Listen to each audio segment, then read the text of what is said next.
and welcome to IGE Talks. Today we're joined with Sue Hartman, one of the original founding members of the Institute for Global Education. And I'm with my co-host, Chuck Miller. Let's just start off with Sue introducing yourself and maybe telling us about some of your experiences with IGE and your relationship to the organization. So at the time that I found what became IGE, we were just losing our status as American Friends Service Committee office. We were too radical. Quakers, yeah. And so we formed the Institute for Global Education so that we could continue our work without compromising what we felt was important. So in the early days, I did things like I organized the petitioning to get the nuclear weapons freeze on the ballot, which we succeeded in doing and passed a long time ago. Not that it has really meant anything, but yeah. Right. Wow. Yeah, it's great to have you here. And I know today our topic of discussion is Earth Day and environmental activism. And you just also happen to have a pretty well-versed background in that. So maybe you could describe some of your more recent work with that and what brought you into environmental activism as well. Well, so first thing I want to say, and I hope this is still the moniker for the Institute for Global Education, to think globally and act locally. I found that incredibly helpful and inspiring as a young person. So I was 21, I think, when I helped found IGE. And I've lived that principle ever since because it made a lot of sense to me. And my life has changed a lot in the last, 40 some years. And at one point I had children, and that's when I got less involved with IGE because I was thinking really local, like inside my home and inside my neighborhood was as far as my energy went at that point.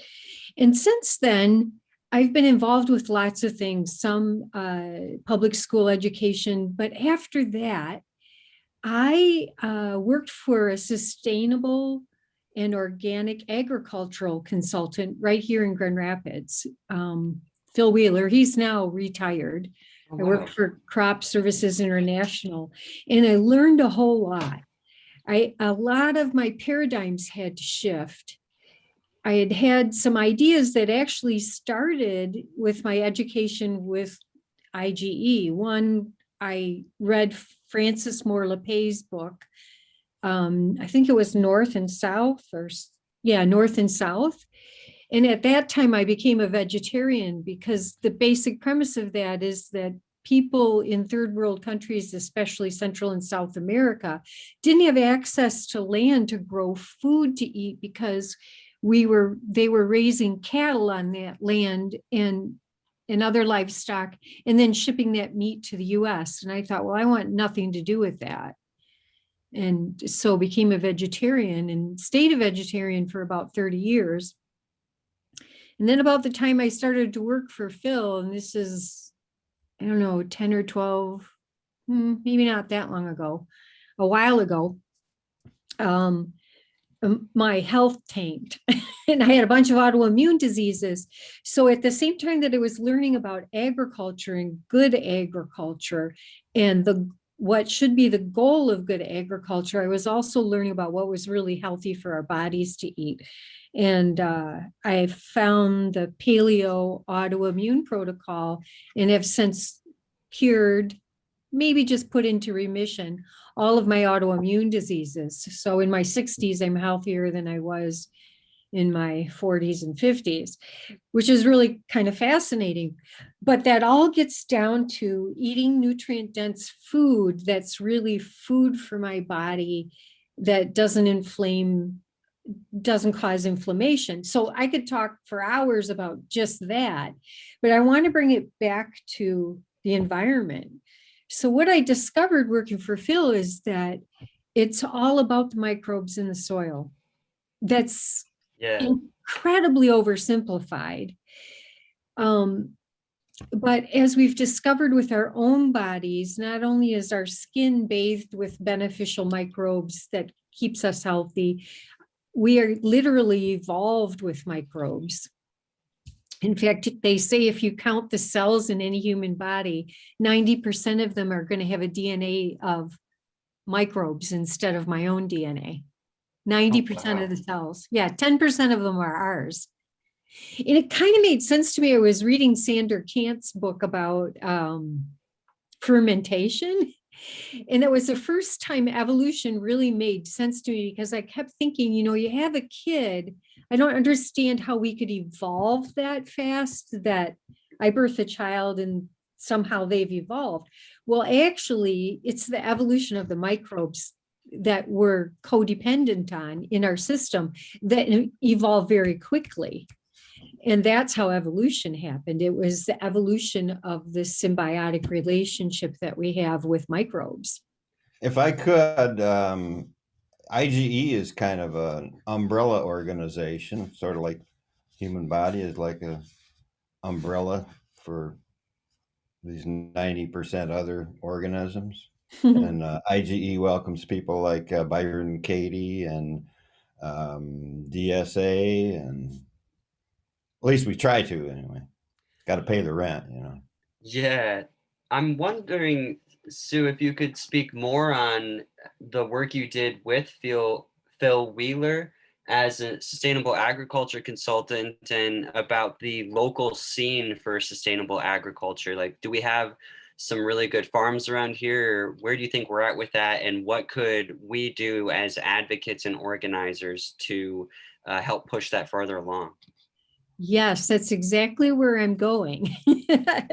So I'm going to not answer your question directly, because what happened was Phil retired and the business was bought and I no longer worked for them.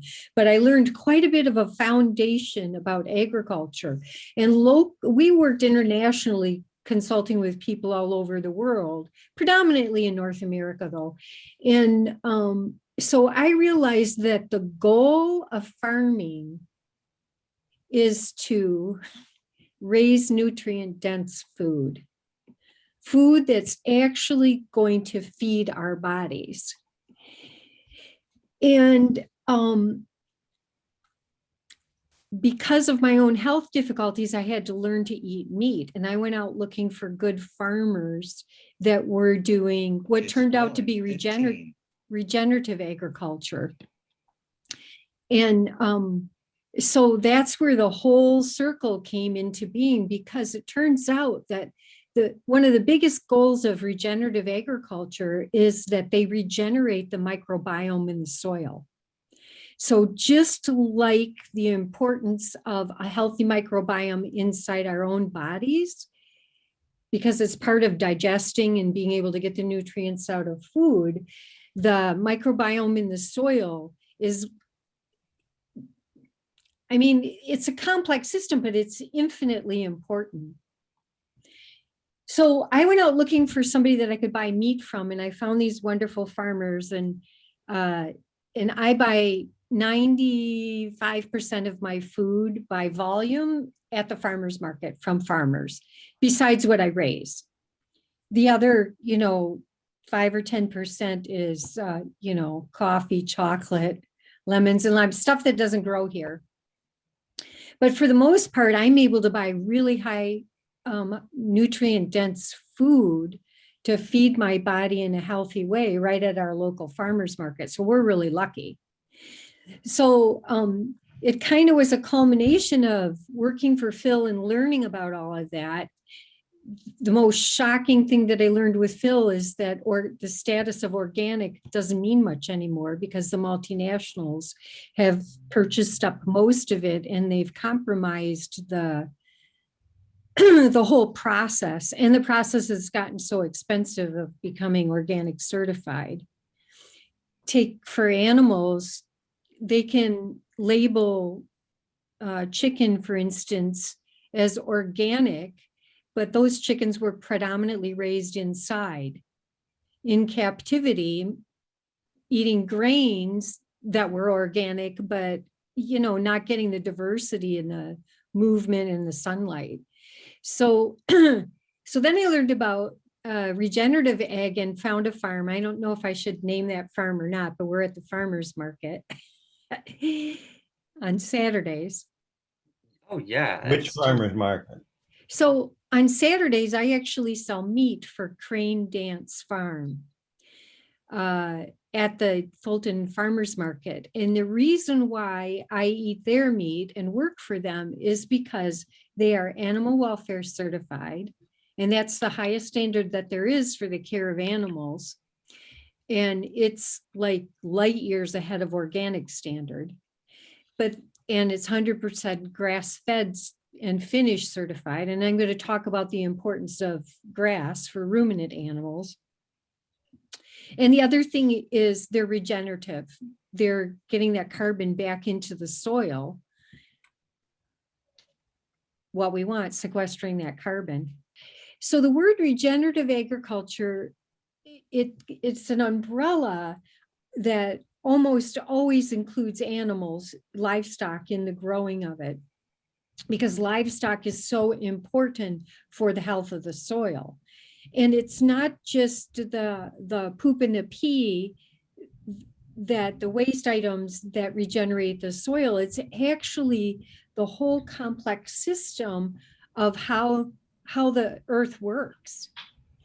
So like if you start with the real basics, plants grow and they do photosynthesis. We all know that. But we're not taught that photosynthesis means that the plants are absorbing the carbon monoxide and other minerals from the air. And then with the energy of the sun that only they can directly harness and produce with, they create sugars. So all these plants in photosynthesis are making sugars out of the carbon and other things from the air. And then all plants send 60 to 80% of those sugars that they made from photosynthesis down in the soil through their roots to feed the microbes in the soil. Wow. So yeah, what, wow. Basic. And they don't teach us. Yeah, and it really shifts the perspective on just considering where most of our food comes from and how a lot of that is coming from soil depleting farms that are damaging and destroying full acres of soil. And what would you say is the timeline for if we had all hands on deck and started to heal the soil and do these proper practices? How long does it take to make a farm healthy and thriving in that way? It depends on a lot of things. It depends on where on the planet this farm is. So can I table your question for a minute? Yeah. So I want to go back to the basics so that we can kind of have a foundation. Sorry. Maybe No, I that's should great. answer your question. Okay, so let's go back to photosynthesis. So the plants are sucking up the carbon monoxide in the air, and they're making these sugars, and they're sending those sugars down through 60 to 80% of those sugars down through the roots. It's called root exudate to feed the microbes in the soil. And then here's part of the complex miracle that happens. So a plant will need to make the most nutrient dense part of itself. A plant will need a mineral, and the fungus in the soil can read that signal from the plant. It can go hundreds of miles away, etch that mineral off a rock, and then what the fungus brings back and excretes near the roots of that plant, the bacteria then eat, and what that excretes is what the plant takes up. So that's way oversimplified, but that's this complex system of how the earth works. If you think about going in the woods, nobody has to add nutrients or anything to the woods. It just grows because it's got this system that hasn't been disrupted. So the whole part of the strength of regenerative agriculture, now I'm not talking about vegetables that are also grown on that, but I'm talking about livestock farms, is that those are perennial plants, that tilling and all that isn't a part of it, because that interrupts that whole microbe structure. And then the monocrop system that uses things like Roundup, that's probably the worst one, all of that is antimicrobial. It kills the microbes in the soil.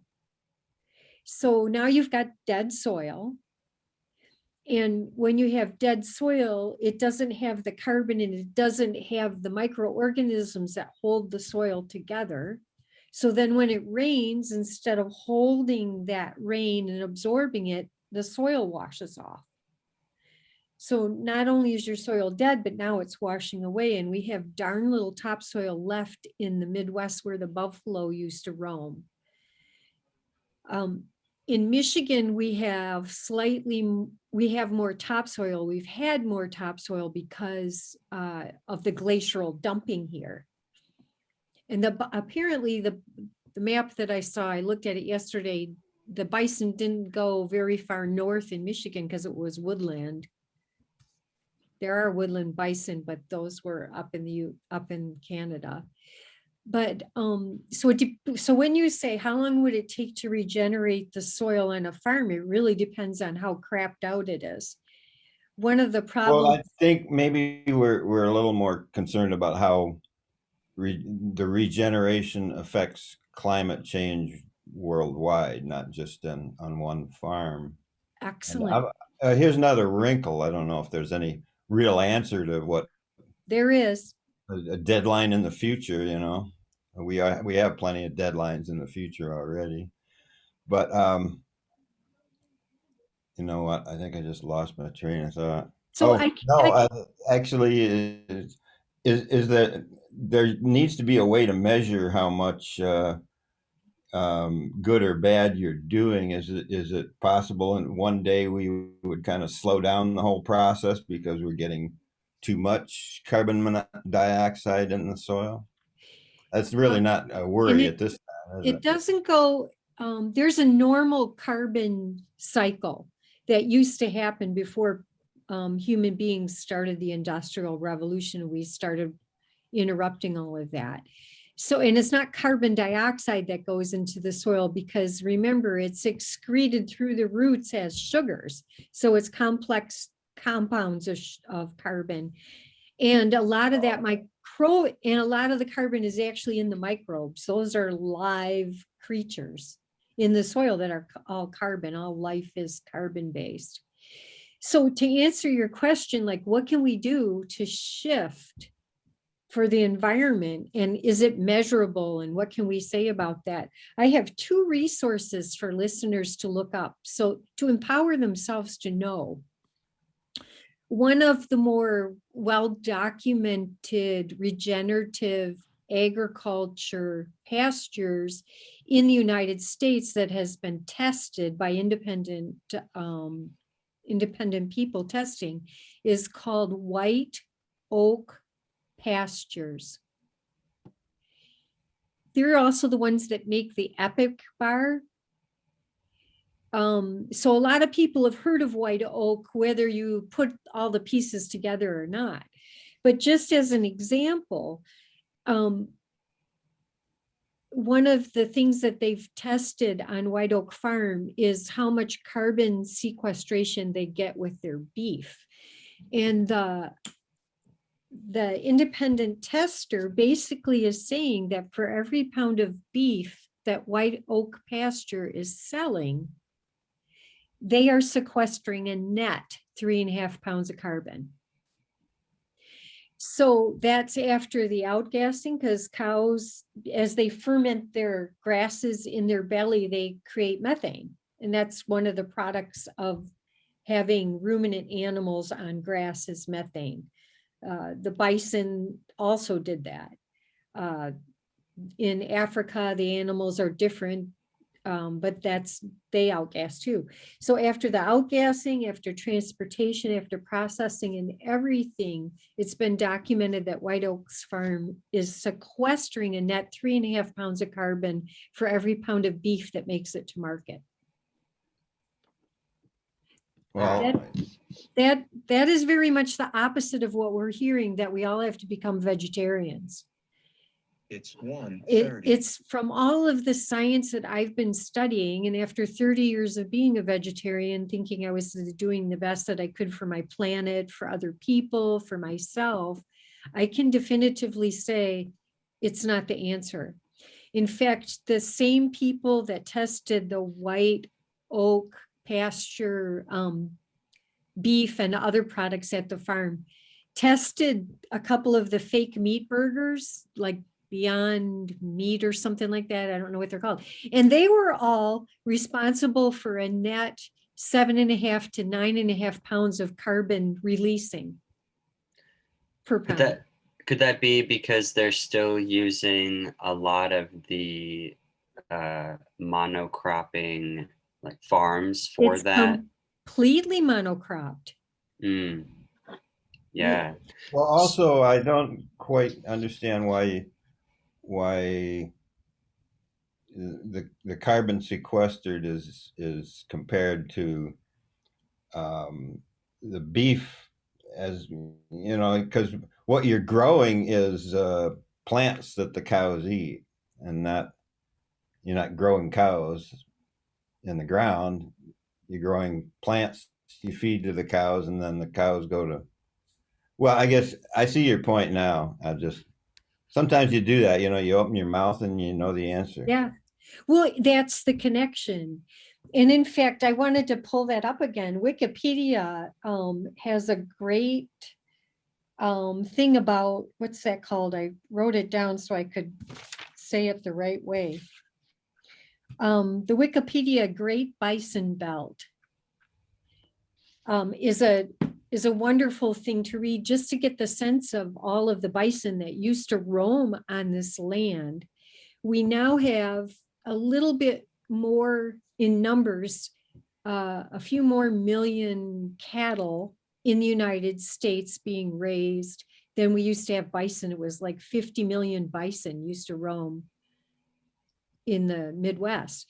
But here's the difference. There's a huge difference between feeding a cow grains, which has been monocropped with chemicals that is killing the microbes in the soil, and feeding the cows grain, what they call fattening a cow up.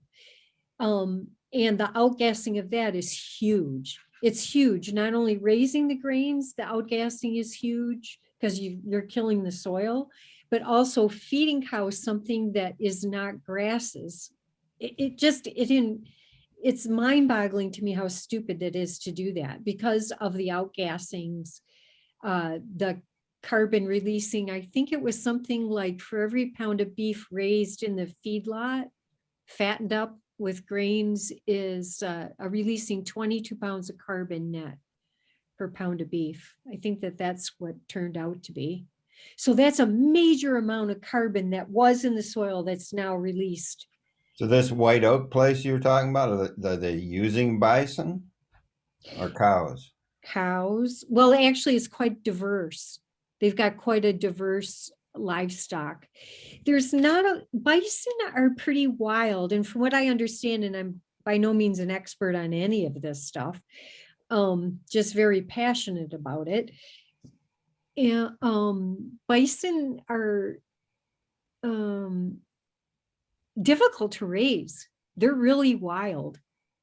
And when we took the bison off the Great Plains, when they were all killed, that immediately affected the soil, because here's the fun thing. And okay, so I'm going to stop for just a second and say, so one of the resources that I think is worth looking at is look up whiteoakpastures.com, because they have a great simplified thing with graphics on regenerative agriculture. The second one is the Wikipedia Great Bison Belt.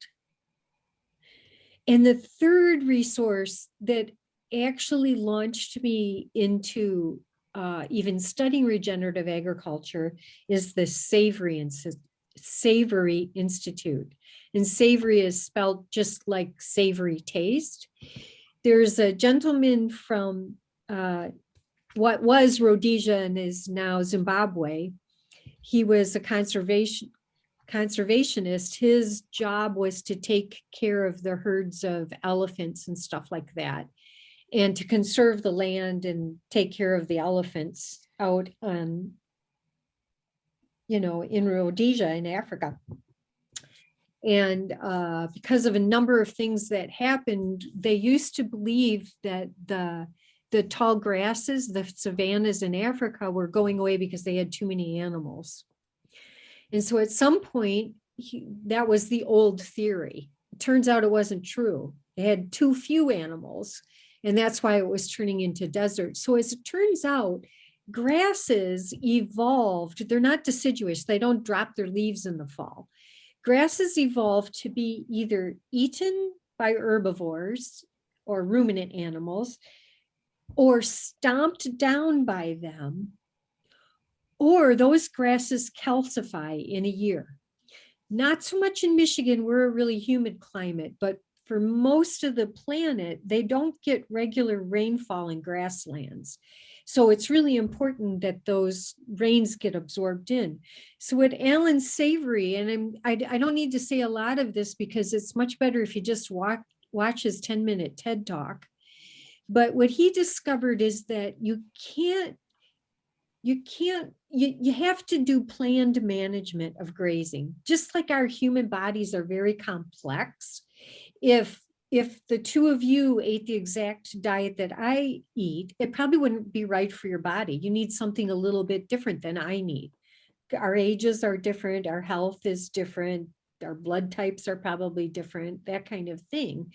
But it's no one size fits all. It's not like you can do one thing and that has a direct outcome because of the complexity. Well, the same thing with the earth. The earth is very complex. And what happens in agriculture is very complex too, because the amount of rain you get is going to be different from year to year, month to month, week to week, even parts of your farm with another one. So you have to balance all of these complexities. So Alan discovered that if he's taught this all over the world now, but we'll just talk about Africa.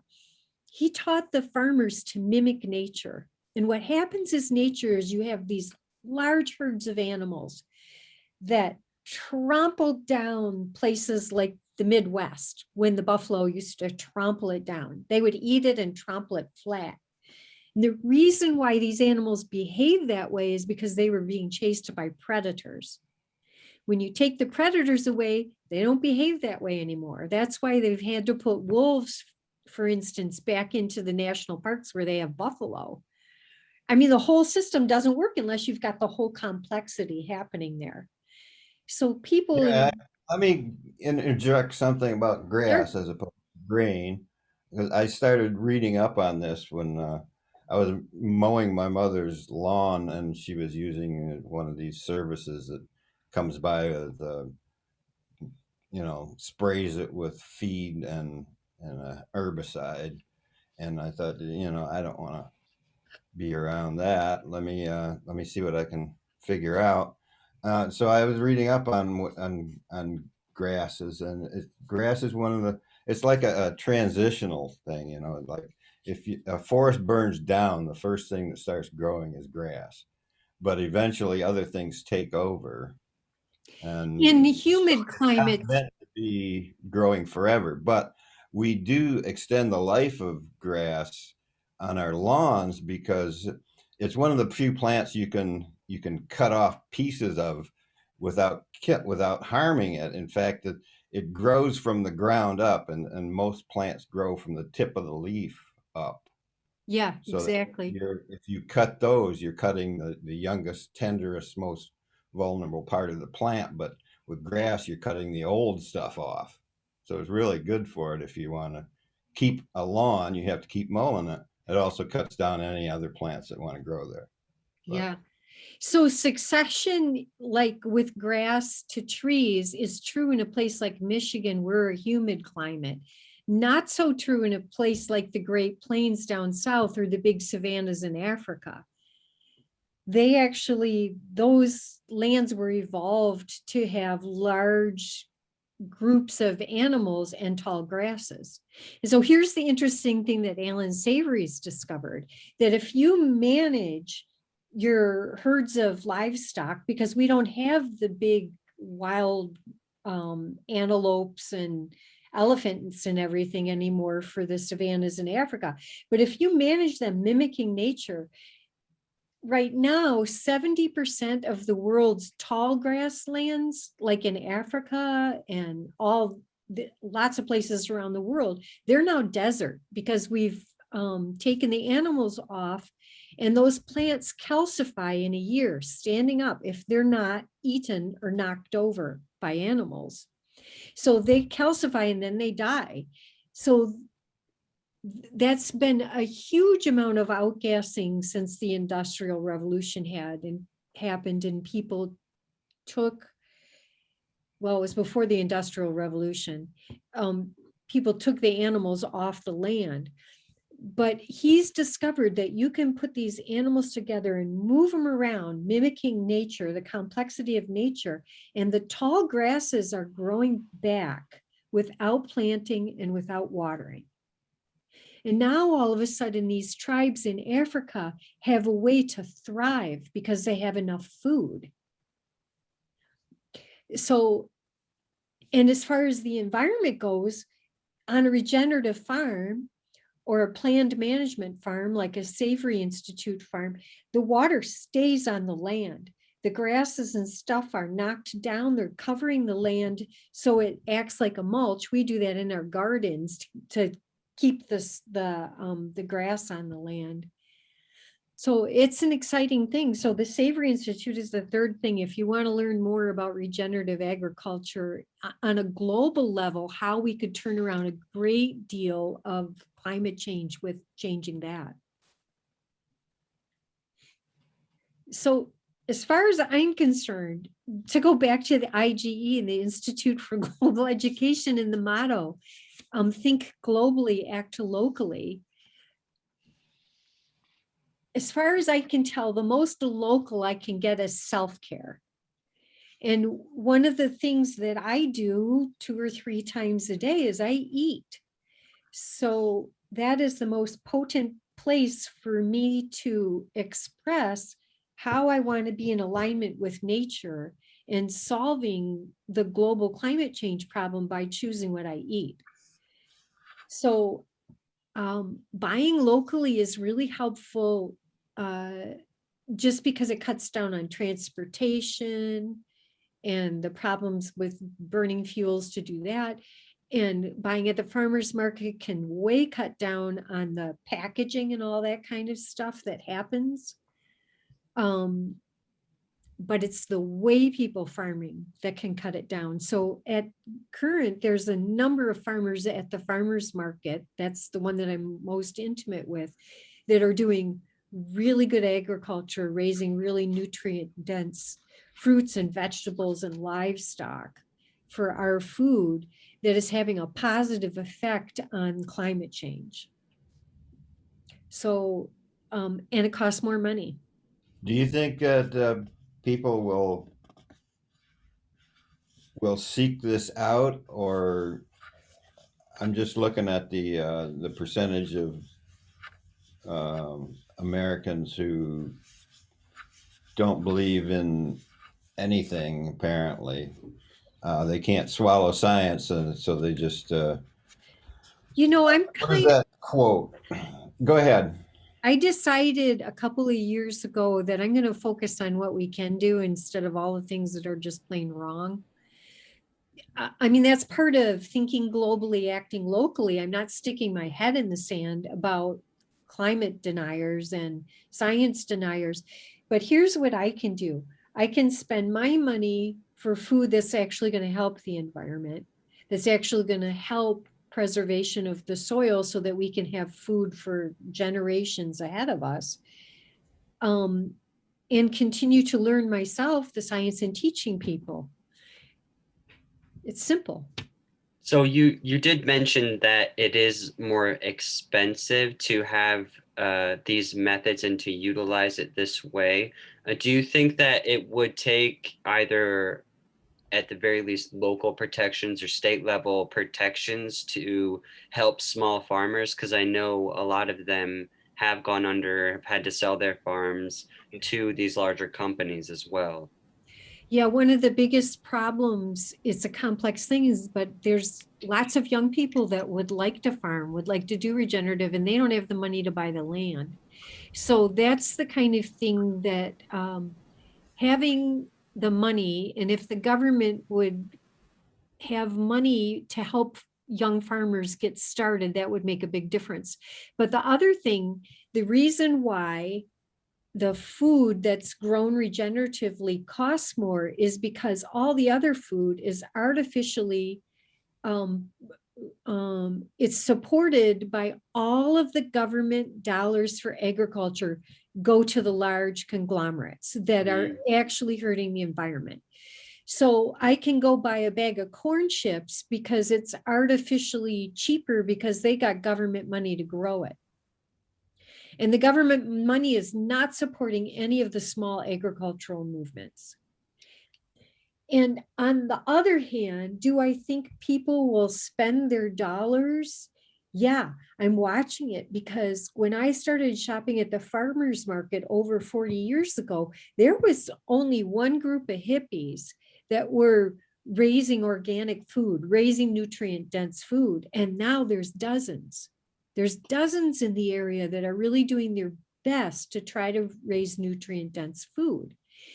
And in fact, it obviously was going to be a moneymaker, and that's why all the multinational corporations have purchased the organic farms and bought it up and bought the labels and all of that. I think the only one that's the only large organic label that's still owned by farmers, and I don't know this for sure, but is Organic Valley. That's a cooperative of a bunch of farmers. And I see mostly like their milk on store shelves. But yeah, And go ahead. the other thing that you can read labels in the grocery stores, but if livestock that was raised in Central and South America, including the Amazon, where they're mowing down the trees, and all that carbon's in the live trees, so they can grow grass for one season before that topsoil just washes away and now you got desert. I mean, it's the dumbest thing to do there, but I understand it. If you're starving, you're going to do what you can do right now. But well, I don't know. That's when you're talking about corporations doing that. Corporations don't starve. What they do is they cut corners to get the market for the lowest cost and the highest profit. right, but I was talking about people making dumb decisions in their local, actual human beings that would go cut the rainforest down. Mhm. Those are humans that have to have those jobs because they're like, well, at least I can put food on my table this year because I've got a job cutting down the rainforest or whatever. You know what I mean? On a human level, I can understand how you can make hard choices like that. But that's kind of off what I wanted to point at. Right now in the United States, if meat is processed in the United States, they can label it as product of the United States, even though the animals were raised in South and Central America. Mm. And a lot of times when you see organic food that is sold at places like Costco, not just food, I mean meat from animals, that meat is cheaper there because most of it was raised in South and Central America and then shipped in, even though it says product of the United States and they'll have a farm name on it and everything.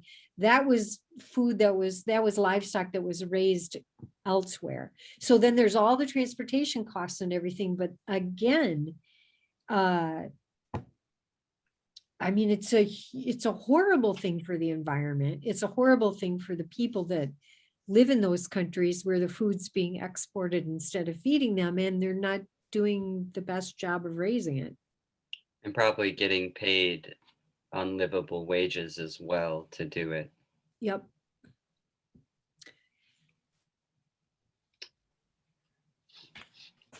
So here locally, maybe you could speak a little bit more, or just, is there anything you'd want to say to local advocates and organizers, especially with Earth Day coming up?